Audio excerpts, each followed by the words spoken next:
Embajadores en la pobreza o en la riqueza.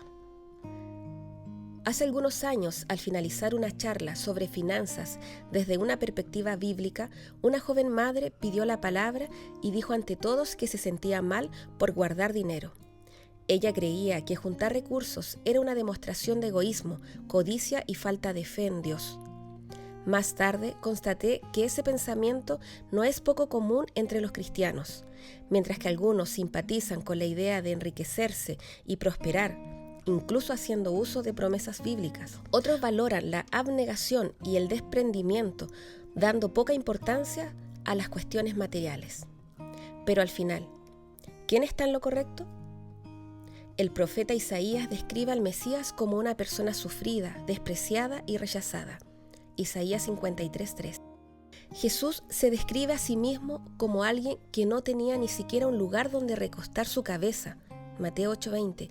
Él no poseía una morada fija, totalmente dedicado a la misión de buscar y salvar a los que estaban perdidos. Lucas 19:10. El Hijo del Hombre dependía enteramente de la providencia divina. El Padre del cielo le daba el pan de cada día a él y a sus discípulos por medio de las manos de personas piadosas como Juana, la esposa de Chuza, administrador de Herodes, Susana y muchas otras que contribuían con sus propios recursos al sostén de Jesús y a sus discípulos. Lucas 8:3. Aquí vemos dos instrumentos distintos que obran en sintonía: los que donan servicios y los que donan recursos. Ambos son importantes. A propósito, al hablar de la diversidad de dones dentro de la Iglesia, el apóstol Pablo eligió destacar la relevancia de los que contribuyen. Romanos 12:8. Dirigiéndose particularmente a los ricos, los llamó a desarrollar la bondad, la generosidad y la prontitud en compartir. Primera de Timoteo 6:18. El cristianismo, por lo tanto, no consiste en preferir ser rico o pobre. Se trata de dedicar fielmente los talentos y recursos que disponemos, pocos o muchos, al propósito de glorificar a Dios. Primera de Corintios 10:31. John Piper ilustra esto de manera muy didáctica. Imagínate un planeta cualquiera orbitando alrededor del Sol. Gigante o pequeño, da lo mismo, su trayectoria será correcta, segura y adecuada solo mientras el Sol sea el centro. De igual manera sucede con el dinero, ya sea mucho o poco, nuestra relación con él será correcta, segura y adecuada solo mientras Dios esté en el centro.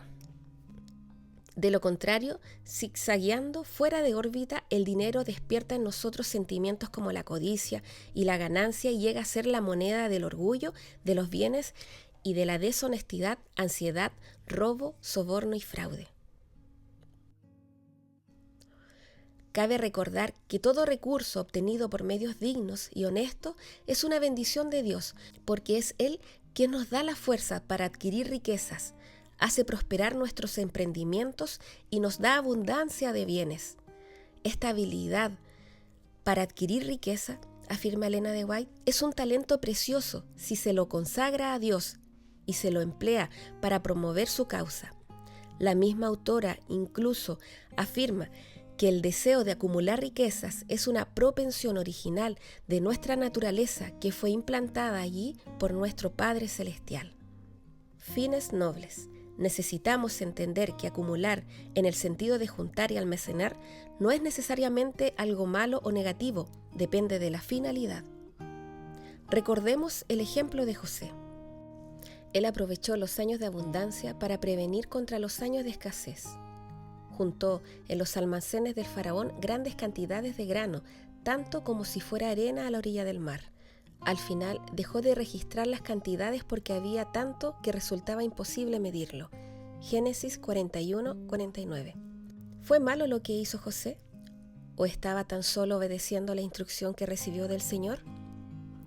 ¿Qué decir de quien planifica jubilarse un día y no tiene a su disposición un sistema de seguridad social ni puede depender de la ayuda de familiares? Esa persona necesariamente tendrá que reunir medios para hacer frente a los gastos de los años en que ya no trabaje. Si no lo hace, no tendrá de dónde sacar. Eso sí es muy malo. Pero, ¿dónde queda la providencia divina? Alguien puede cuestionar, ¿Debería acumular dinero en lugar de confiar en Dios? No confundas. Una cosa es acumular dinero y otra cosa es confiar en el dinero. El rey David conquistó y acumuló muchas riquezas a lo largo de su vida y sin embargo no depositó su confianza en ellas. Salmo 62:10. A su vez, Ananías y Zafira, que no eran tan ricos, se dejaron gobernar por la avaricia y la codicia. Hechos 5, 1 al 11.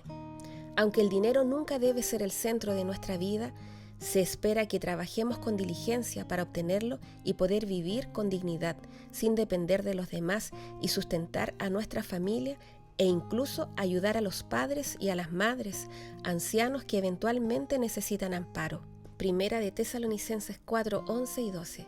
Primera de Timoteo 5, 4, 8. Además, necesitamos ser precavidos en relación con el futuro, de acuerdo con el laborioso ejemplo de la hormiga, que prepara en el verano su alimento y recoge en la cosecha su sustento. Proverbios 6:8. Entonces la hormiga sabe que en el invierno será mucho más difícil encontrar comida fuera del hormiguero. Si hay una época favorable para almacenar, un periodo en el que el esfuerzo de salir en búsqueda de comida será abundantemente recompensado, esa es la época de la cosecha. Así, en su humilde simplicidad, ese pequeñito ser nos enseña que de hecho hay un tiempo para cada actividad bajo el cielo, incluso un tiempo para guardar. Eclesiastés 3, 1, 6. ¿Qué estamos haciendo con las épocas de cosecha? ¿Estamos consumiendo todo y ahorrando nada? Si es así, entonces somos necios, porque los sabios tienen riqueza y lujos, pero los necios gastan todo lo que consiguen. Proverbios 21:20. La Biblia nos mostró que es correcto y sabio ahorrar y juntar, pero ¿hasta qué punto? En cierta oportunidad, una persona con sincero deseo de servir a Dios preguntó a su pastor si debía vender sus propiedades y donar el dinero para costear proyectos evangelizadores y misioneros. El pastor, muy juicioso, pensó un poco y respondió: «Querido hermano, si tú haces eso ahora, será de gran ayuda, pero también agotará tu capacidad de seguir ayudando en los próximos 40 años. Entonces, sigue creciendo, produciendo y siendo fiel. Por medio de tu trabajo, Dios te dará la oportunidad de ayudar más y más». Al llegar el tiempo determinado, José abrió los almacenes. A su vez, el granero de la parábola derribó sus propios graneros y construyó otros mayores a fin de retener aún más para sí. Finalmente, Dios les dijo: «Necio, vas a morir esta misma noche. ¿Y quién se quedará con todo aquello por lo que has trabajado?». No seamos necios al volcarnos del lado de la irresponsabilidad, ni locos al inclinarlos del lado de la avaricia. Dios desea que seamos sabios. La Biblia dice que el temor del Señor es la base de la sabiduría. Proverbios 9:10.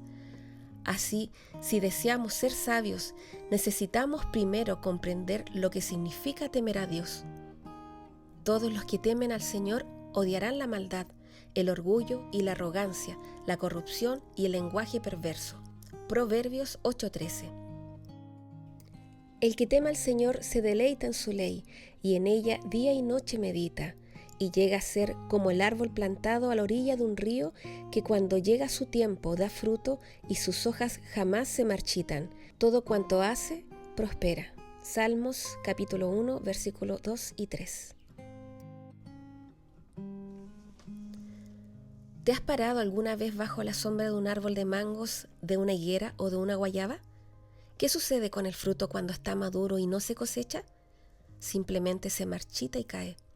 No se queda en el árbol. El fruto es donado, ya sea para los pájaros y los animales que se alimentan de él, o para las personas que lo cosechan, o para la tierra que es abonada por el fruto descompuesto. ¿Muere el árbol después de dar sus frutos? No. ¿Deja de fructificar nuevamente por no haber retenido siquiera un fruto de la temporada anterior? Tampoco. ¿Cómo es posible? Simple. La abundancia del árbol no está en retener, su abundancia está en producir. Sin embargo, no produce de sí mismo. Su vigor es consecuencia de estar plantado a la orilla de un río.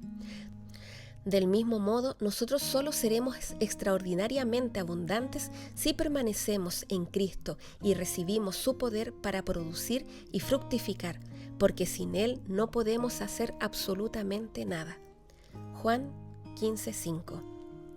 Cuando Jesús dijo que no nos preocupáramos en cuanto a qué comer o qué beber o qué vestir, Él no nos estaba incentivando a adoptar un estilo de vida indigente, negligente ni irresponsable. Estaba así orientándonos a reordenar los esfuerzos y las prioridades hacia el blanco correcto, el reino de Dios y su justicia. Mateo 6, 31-33. Cuando dijo que no juntáramos tesoros en la tierra, no nos estaba alentando a la imprudencia ni a la falta de juicio, sino haciéndonos reconocer que todo lo que podemos acumular aquí es frágil, puede estropearse, perderse o ser robado. Nuestra única inversión segura está en el cielo, es allí donde debemos depositar nuestro corazón. Mateo 6, 19-20. Elena de White afirma: la riqueza es una posesión peligrosa únicamente cuando se la hace competir con el tesoro inmortal. La palabra de Dios denuncia el amor al dinero como la raíz de todos los males. El dinero en sí mismo es el don de Dios al hombre para que éste lo utilice con fidelidad en su servicio. Siendo así, ¿qué hay de malo en enriquecerse? Nada, siempre que el Señor siga siendo el único soberano de nuestro corazón.